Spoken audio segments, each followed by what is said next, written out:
At Thanksgiving, my mother-in-law gave me a pink cartoon plate and said, "Since you can't give my son kids, you might as well eat like one." I stayed calm, grabbed my purse, and said, "Actually, Linda, I have something to show everyone about why your son doesn't have kids." The plate was bright pink with cartoon unicorns prancing around the rim. Linda held it out to me with that tight smile she always wore when she wanted everyone to think she was joking, but meant every word. "Since you can't give my son kids, you might as well eat like one," she announced, her voice carrying across the dining room where Tyler's entire family had gathered for Thanksgiving. The room went silent. Forks paused midair. Tyler's sister, Amanda, stopped pouring wine. His brother, Keith, actually looked up from his phone. Even Tyler's father, Gerald, who usually stayed out of Linda's drama, shifted uncomfortably in his chair at the head of the table. I stared at the plate in her outstretched hands. 3 years of these comments. 3 years of Linda's pointed remarks about my career obsession and how I was wasting Tyler's prime years. 3 years of her sighing dramatically whenever someone else's pregnancy was mentioned, looking at me like I was personally responsible for denying her grandchildren. But this was different. This was public humiliation, calculated and cruel, delivered in front of 20 people. Tyler sat frozen next to me, his face pale. He opened his mouth, closed it, then opened it again without making a sound.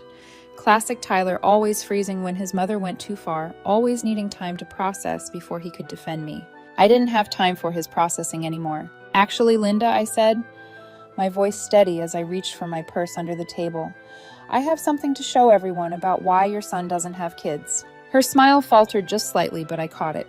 I pulled out my phone, connected it to the TV they'd set up for football later, and pressed play on the recording I'd been carrying around for 3 months, waiting for the right moment. Thanksgiving dinner, with the entire family present, seemed absolutely perfect now. Tyler's voice filled the room, younger by about 5 years. I'd found the audio file on an old laptop Tyler thought he'd thrown away, but had actually left in our storage unit. The timestamp read March 2019, 6 months before we got engaged. He'd apparently recorded the consultation on his phone, probably to review the information later. "I'm here because I want to discuss a vasectomy," Tyler's voice said clearly, with Dr. Morrison's response audible in the background. The room erupted. "What the hell is this?" Gerald's voice boomed. Linda's face drained of color. "Tyler, what is she?" "Keep watching," I said calmly, increasing the volume. Dr. Morrison's voice came through the speakers. "You're only 28. This is a permanent decision. Have you discussed this with your partner?" "I don't have a partner right now," Tyler's voice continued. "And I don't want kids ever. I've known since I was a teenager. My family has expectations, and I'm tired of the pressure. I want to make this decision for myself before I get into another serious relationship." "Mom, turn it off." Tyler finally found his voice, standing up so fast his chair tipped backward. "Sit down," Gerald ordered, his face thunderous. "Let it play." The recording continued, with Tyler answering the doctor's standard questions. Yes, he was certain. No, he didn't think he'd change his mind. Yes, he understood the procedure was meant to be permanent. He talked about how he'd researched it for years, how he'd never felt any desire for children, how he resented everyone assuming he'd want them eventually.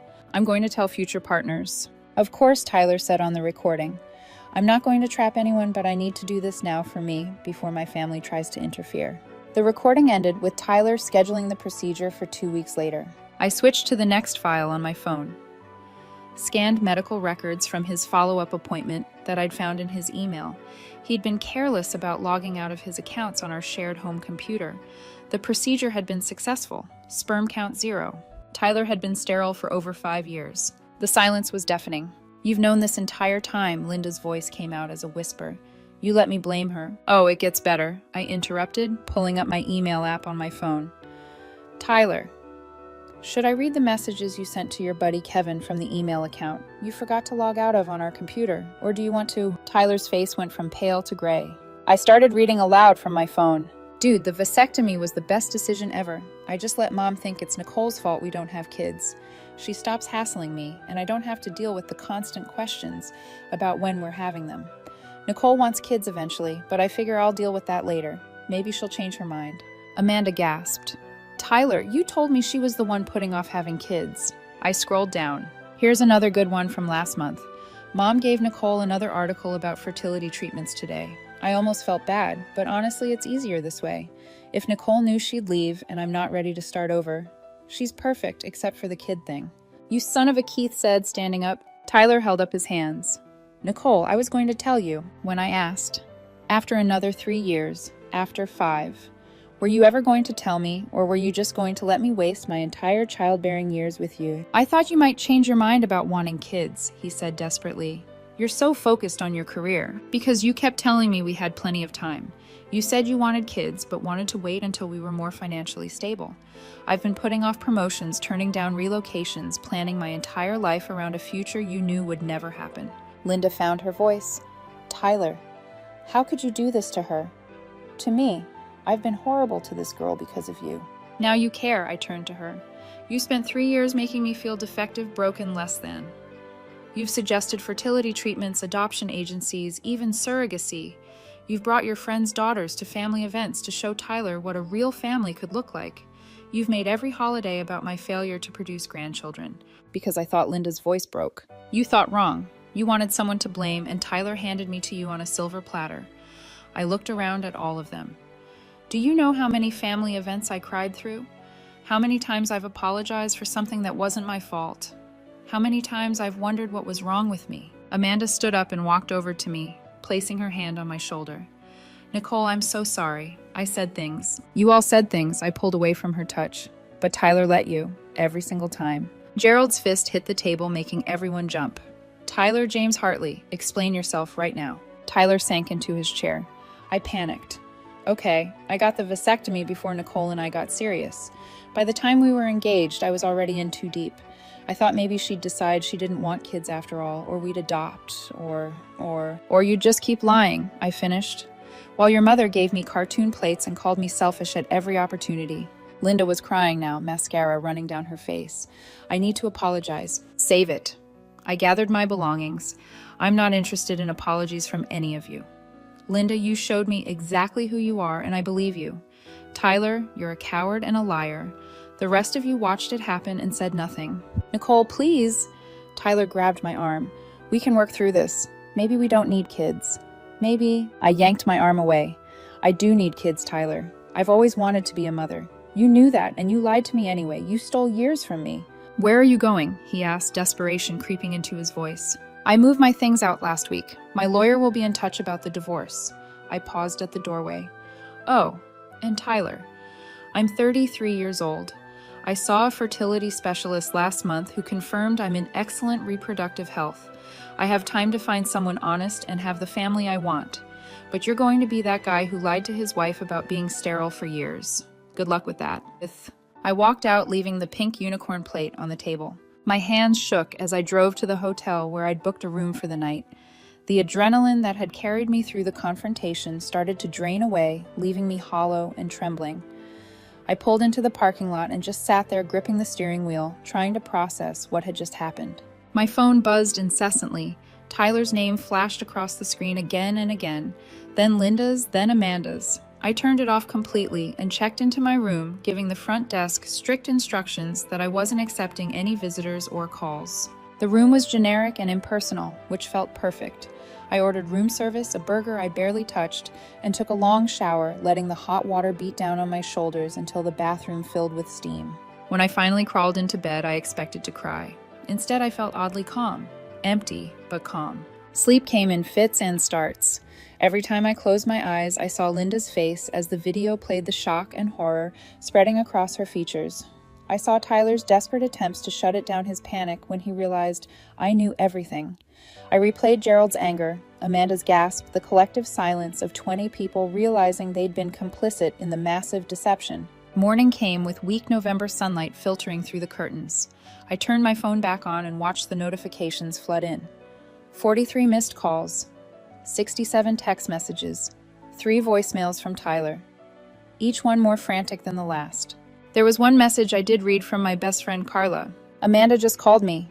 Holy, I'm coming to get you. Where are you? I texted her the hotel address. She arrived an hour later with coffee bagels and a fierce hug that finally broke through my numbness. I cried, then great heaving sobs that felt like they were tearing me apart from the inside. 3 years, I kept saying. 3 years of his family treating me like I was broken. Carla held me and let me cry. Didn't try to fix it, didn't try to minimize it. When I finally calmed down, she said, "You need a lawyer, like yesterday." She was right. I spent that Saturday morning researching divorce attorneys while Carla made calls to friends in the legal field. By Monday, I had a consultation scheduled with Patricia Moss, whose reputation for taking no prisoners in divorce proceedings was exactly what I needed. The weekend was a blur of practical decisions. Carla helped me find a furnished apartment available for immediate move-in. I'd already moved most of my personal belongings the week before: clothes, documents, photos, anything that mattered, storing them at Carla's place while I waited for the right moment to drop my bomb. Tyler had been oblivious, so confident that I didn't know, would never know, couldn't possibly find out. He'd watched me suffer under his mother's attacks and done nothing. Worse than nothing, he'd encouraged it, used me as a shield against his family's expectations. On Sunday, Tyler showed up at the hotel. The front desk called my room, and I told them to send him away. He tried 3 more times throughout the day. Each time, I refused to see him. What was there to say? Everything that needed to be said had been said in front of his entire family. Monday morning, I went to work like nothing had happened. My coworkers didn't know yet. I kept my personal life mostly private, mentioning Tyler only in passing. Now I was grateful for that discretion. I threw myself into a project presentation, channeling all my anger and hurt into productivity. My meeting with Patricia Moss was scheduled for Tuesday evening. She was in her late 50s, with steel gray hair and eyes that missed nothing. I brought every piece of evidence I had: the video, Tyler's text messages to his friend Kevin, medical records I'd found in his email, screenshots of Linda's cruel messages to me over the years. Patricia reviewed everything with clinical efficiency. "This is clear-cut fraud," she said. "He entered into a marriage contract under false pretenses. You have grounds for an annulment if you want to pursue that angle, but divorce might be cleaner. Either way, you're entitled to significant compensation." "I don't want his money," I said. "I just want out." "You're entitled to it regardless of what you want," Patricia replied firmly. "He lied to you for years. You made life decisions based on those lies, career choices, where you live financial planning for a future family. That has monetary value, and you're going to claim it." Over the next week, Patricia built a case that was bulletproof. She subpoenaed Tyler's medical records, officially documenting the timeline of his vasectomy. She collected evidence of every promotion I'd turned down, every opportunity I passed up, because Tyler said we needed to focus on family planning when the time was right. She even found emails where Tyler had discussed his strategy with Kevin in more detail, all from the same email account Tyler had carelessly left logged in on our home computer. In one particularly damning exchange, Kevin had asked if Tyler felt guilty about lying to me. Tyler's response: "Sometimes. But what she doesn't know won't hurt her. By the time she figures it out, we'll be too established to split up. She's not going anywhere." Reading that made me physically ill. The calculation behind it, the cold assumption that I'd be too invested to leave even after discovering his betrayal. He'd been banking on some cost fallacy to trap me in a childless marriage I never wanted. Patricia showed the emails to Tyler's lawyer during their first meeting. According to her, the man's face went pale. "Your client has no defense here," Patricia had told him. "My client has documentation of fraud, emotional distress, and financial harm spanning multiple years. We can do this the easy way or the expensive way." Tyler tried calling me constantly. I blocked his number. He showed up at my office building, and security escorted him out after I informed them I was filing for divorce and didn't want contact. He sent flowers, big, expensive arrangements that I had delivered to the hospital on my lunch break. He sent letters that I returned unopened. His mother was worse. Linda seemed to think that if she apologized enough, groveled enough, showed enough remorse, I'd somehow forgive her and magically fix her relationship with Tyler. She didn't understand that she'd revealed who she really was, and no amount of sorry could change that. 2 weeks after Thanksgiving, Linda showed up at my apartment. I have no idea how she got my address, probably from Tyler. I opened the door to find her standing there with tears streaming down her face, holding a casserole dish. "Please," she said, "just let me explain." "There's nothing to explain," I replied, keeping the door mostly closed. "You showed me exactly who you are." "I thought you were keeping my son from being a father," she pleaded. "I was wrong. I'm so sorry." "You were cruel because you enjoyed it," I said. "The situation with Tyler gave you an excuse, but the cruelty was all yours. You could have been kind. You could have been supportive. Instead, you chose to be vicious. That's who you are, Linda, with or without Tyler's lies." "That's not fair. You made me feel worthless at every family gathering for 3 years. You invited other women to events to parade in front of your son. You gave me a child's plate in front of 20 people. Don't talk to me about fair." "I want to make it right," she said desperately. "You can't. It's done." I closed the door. She came back twice more. The third time I called the police and filed a report for harassment. That finally stopped her visits, though she continued trying to reach me through Amanda and Keith. The holidays were strange that year. Instead of suffering through Christmas with Tyler's family, I flew home to my parents in Michigan. My mother fussed over me, cooking all my favorite meals. My father took me ice fishing, which was freezing and miserable, and exactly what I needed, an activity that required focus and left no room for dwelling on the wreckage of my marriage. Hannah came home too, and we stayed up late drinking wine and talking. I never liked him, she admitted. He was always so passive, like he was waiting for life to happen to him instead of making decisions. He made decisions, I said bitterly. He just lied about them. True, but even before you found out there was something off, the way he just nodded along with whatever his mom said, never standing up for you, that's not how you treat someone you love. She was right. The vasectomy was the big lie, but it had been built on a foundation of smaller ones. Tyler had never truly chosen me over his family's comfort. He'd never prioritized my feelings over his mother's opinions. He'd taken the path of least resistance at every turn, and I'd been collateral damage. New Year's found me back in my apartment alone, except for Carla, who'd insisted on staying with me. We watched the ball drop on TV, toasted with champagne, and she said, "This year is going to be better. It has to be." I wanted to believe her. January brought the formal divorce filing. Patricia had crafted a petition that was thorough and damning. Tyler's lawyer tried to negotiate. He wanted to keep the house split, the assets, 50-50, avoid paying spousal support. Patricia laughed in his face. "Your client committed fraud," she said during mediation. "My client is entitled to compensation for the emotional distress, the career opportunities she lost, and the years he stole from her reproductive timeline. We're not negotiating from equal positions here." The mediator, a tired-looking woman named Susan, reviewed the evidence and agreed. "Mr. Hartley, you have no grounds for an equal split. The documentation is overwhelming." Tyler looked haggard. He'd lost weight, and dark circles shadowed his eyes.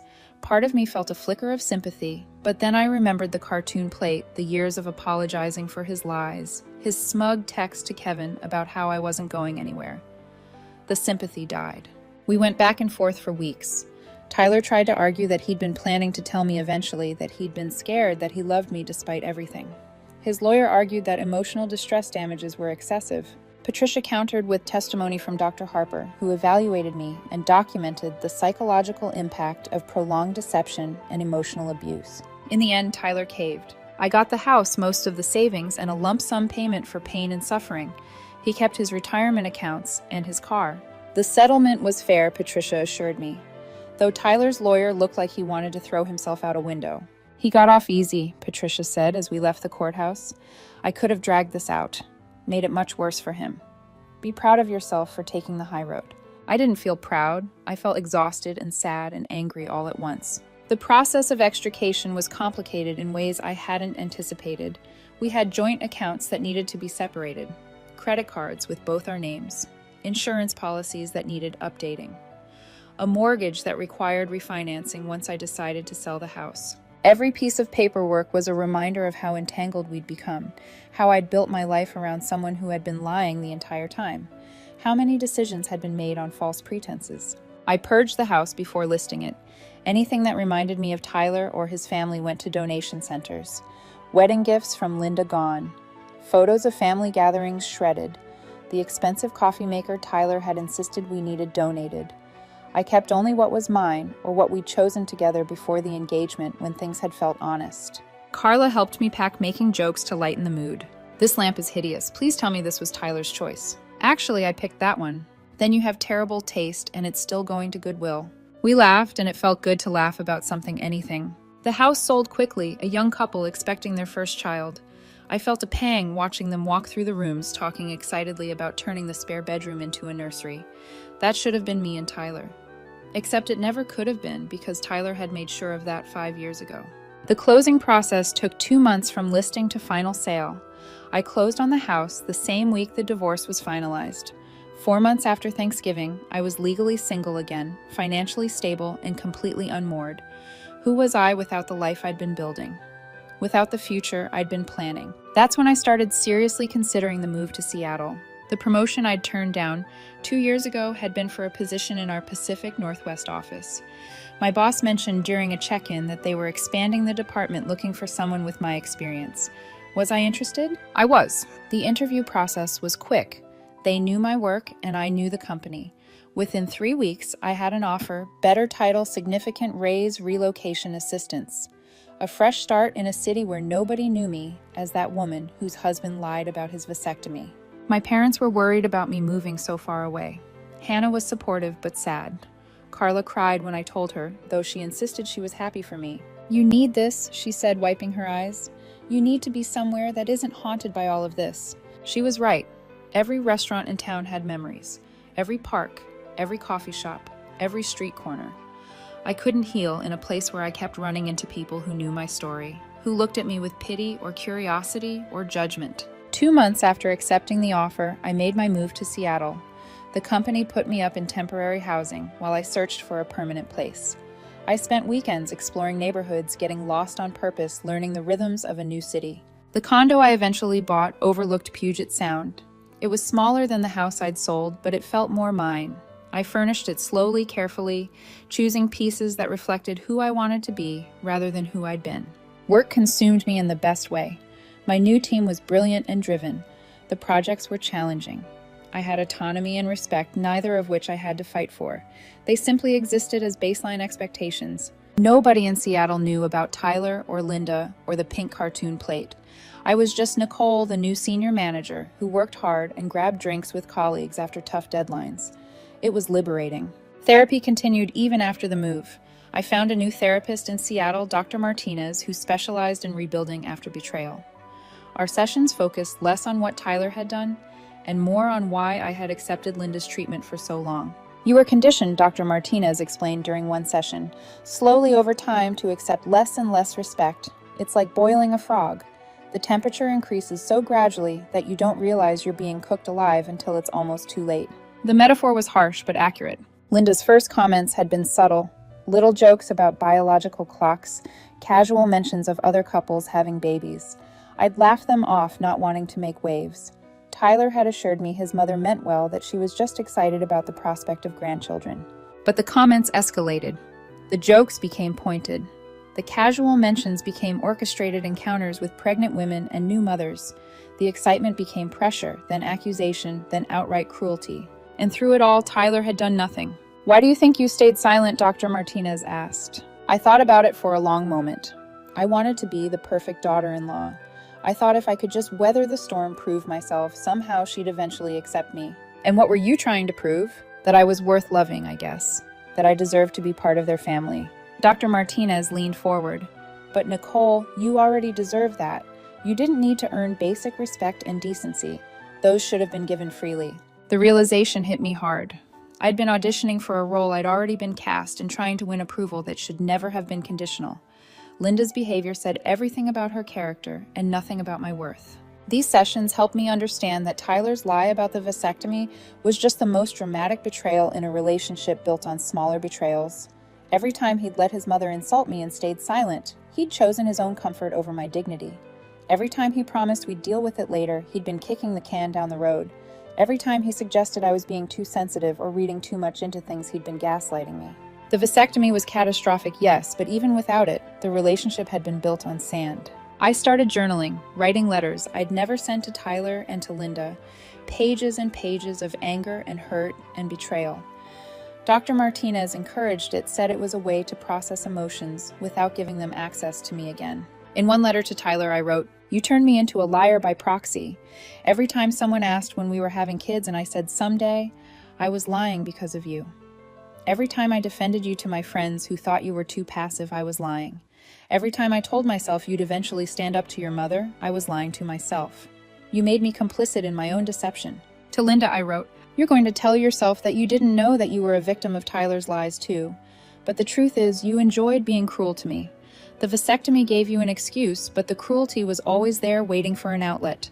You would have found another reason to tear me down because that's who you are. Tyler's lie just gave you permission to show your true colors." I never sent these letters, but writing them felt like lancing a wound.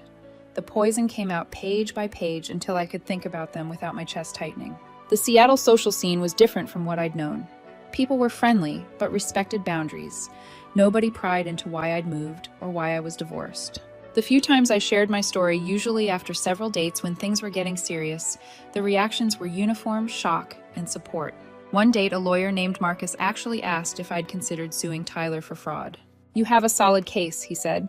"Fraudulent inducement into marriage. You could go after him for damages beyond what the divorce settlement covered." I had considered it. Patricia had mentioned it too, but ultimately I didn't want to spend more years tethered to Tyler through litigation. "I just want to move forward," I told Marcus. "He doesn't get any more of my time." Marcus nodded approvingly. "That's probably healthier in the long run. Though if you ever change your mind, the statute of limitations is pretty generous for this kind of thing." I didn't change my mind. As the months passed, Seattle began to feel like home.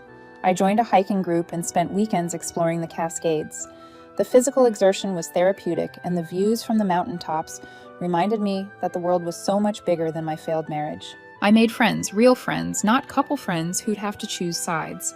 Sarah from my hiking group became a close confidant. She was a nurse practitioner who'd been through her own messy divorce and understood the complicated process of rebuilding. "You're going to have moments where you miss him," Sarah told me over coffee one Saturday. "Not because he was good for you, but because humans are creatures of habit. You'll miss the routine, the predictability, even the bad parts, because they were familiar." She was right. Sometimes I'd reach for my phone to text Tyler about something mundane, a funny sign. I'd seen a news article he'd find interesting before remembering we weren't in each other's lives anymore. Those moments stung not because I wanted him back, but because they reminded me of how much I had lost. Not just a husband, but the future I'd imagined. But those moments became less frequent. The urge to share my life with Tyler faded as I built a life he wasn't part of. New inside jokes with new friends, new favorite restaurants he'd never been to, new experiences untainted by our shared history. I started saying yes to things I'd always wanted to try but hadn't because Tyler wasn't interested. Pottery classes, a book club that focused on literary fiction, volunteering at an animal shelter, which is how I ended up adopting Chester, a 3-year-old retriever mix with soulful eyes and a tendency to steal socks. Chester became my companion, my excuse to get outside even on rainy Seattle days. My comfort when the apartment felt too quiet. He didn't care about my past or my fertility, or whether I'd been a good enough daughter-in-law. He just cared that I filled his bowl and threw his tennis ball and let him sleep at the foot of my bed. Life developed a new rhythm. Work, friends, therapy. Hiking, Chester. It wasn't the life I planned, but it was mine, built on honesty and self-respect rather than lies and accommodation. The aftermath was spectacular. Linda called me 17 times the first day. I didn't answer. She showed up at my new apartment twice before I threatened to file a restraining order. She wanted to apologize, to explain, to somehow make it right. She couldn't understand why I wouldn't forgive her when Tyler was the real villain. But Linda had been cruel long before I discovered Tyler's secret. She'd taken joy in diminishing me. The vasectomy just gave her an excuse to show her true nature. Tyler's family imploded. Amanda called me 3 days after Thanksgiving to tell me that Linda and Gerald were in counseling because Gerald was furious she'd been so awful to me. Keith wasn't speaking to Tyler at all. The extended family knew everything because Amanda had told her cousin Sarah, who told everyone else. Tyler was now infamous as that guy who blamed his wife for his own vasectomy. My family rallied around me in ways I hadn't expected. My mother, who had always been lukewarm about Tyler, admitted she'd never liked how Linda treated me, but hadn't wanted to interfere. My father offered to have a word with Tyler, which I politely declined. My sister Hannah flew in from Oregon and helped me set up my new apartment, making jokes about unicorn plates until I could laugh about it too. Work became my sanctuary. I threw myself into the promotion I'd been putting off and got it within a month. The relocation to Seattle I turned down 2 years ago. A similar position opened up and I took it. Fresh start, new city, away from everyone who knew my story. Tyler tried everything. Flowers, letters, showing up at my office until security escorted him out. He claimed he'd get a reversal, that we could still have kids, that he'd changed his mind. His lawyer tried to argue for reconciliation and mediation. My attorney, Patricia Moss, shut that down fast. "Your client had 5 years, to be honest," Patricia told him coldly. "He made his choice. Now Mrs. Hartley gets to make hers." The divorce was finalized 4 months after Thanksgiving. I kept my maiden name. I'd never changed it anyway, something Linda had always complained about.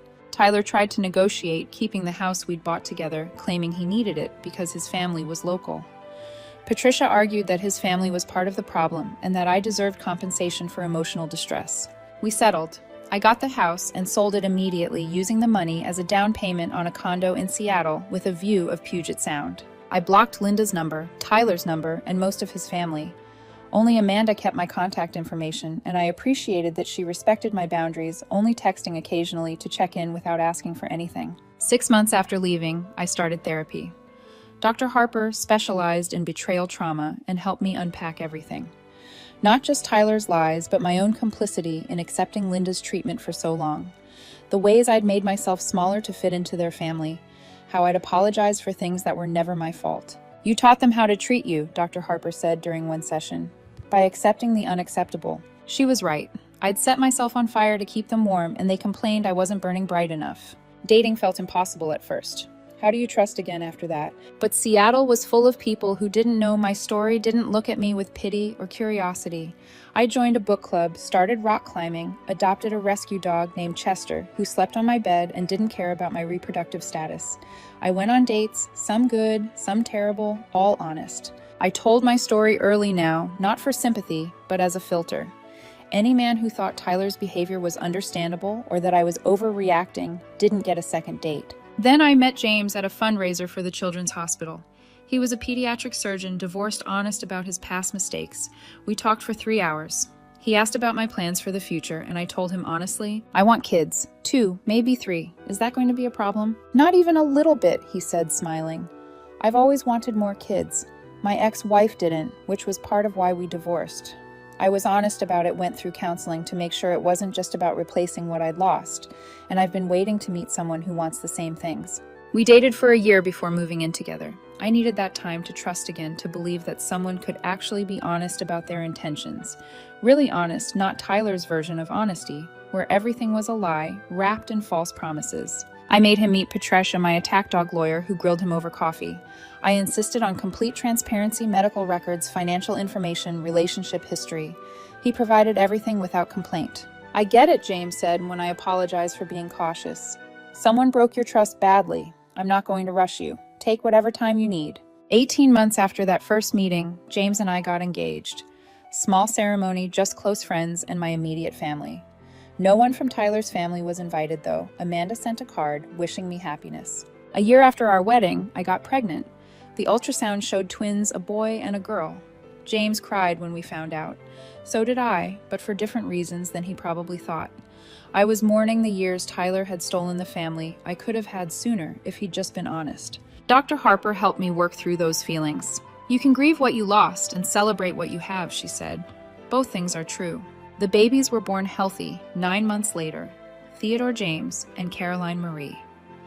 They were perfect. James was an amazing father, getting up for night feedings and changing diapers without being asked. My mother visited and cried, holding her grandchildren. My father built them a ridiculous toy chest shaped like a treasure chest. Life moved forward. I heard through Amanda that Tyler had moved to another state, unable to handle the social fallout. Linda had apparently become obsessed with fixing her reputation, volunteering at every charity and joining every committee, trying to prove she wasn't the villain of my story. Gerald had retired early, tired of people asking about his son at the office. Keith had gotten engaged and specifically told his mother she wasn't allowed to make any comments about his fiance's career or body. I felt nothing hearing these updates. No satisfaction, no sympathy. They were strangers now, people from a life I'd left behind. Several years had passed since that Thanksgiving, when Amanda reached out with an unusual request. She was getting married and wanted to invite me to the wedding. Not for Tyler's sake, he wouldn't be in the wedding party and understood if I didn't want to come. But Amanda wanted me there because I mattered to her and she was sorry for not standing up for me sooner. I talked it over with James. It's your choice, he said, bouncing Caroline on his knee while Theodore drooled on his shoulder. But you don't owe them anything, not even closure. I declined the invitation but sent a generous gift with a note wishing Amanda happiness. That felt like enough. Some stories don't have neat endings with dramatic confrontations or satisfying revenge. Sometimes the best revenge is just living well, building the life you actually wanted, and refusing to let the people who hurt you take up any more space in your head than they already stole. I had my family, my career, my self-respect. The pink cartoon plate was in a landfill somewhere, and Tyler's lies had been exposed to everyone who mattered. Linda would never be grandma to my children, never get to pretend the past didn't happen, never get the redemption arc she probably imagined for herself. That Thanksgiving dinner had been the worst night of my life when it happened. But looking back, it was also the night I stopped accepting crumbs and started demanding the whole damn meal. The night I chose myself over people who would never choose me.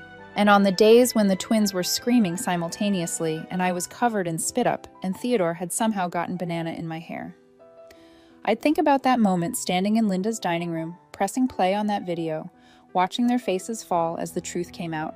I'd smile, kiss my babies' heads, and get back to the beautiful, chaotic, honest life I'd built from the wreckage. Worth every second.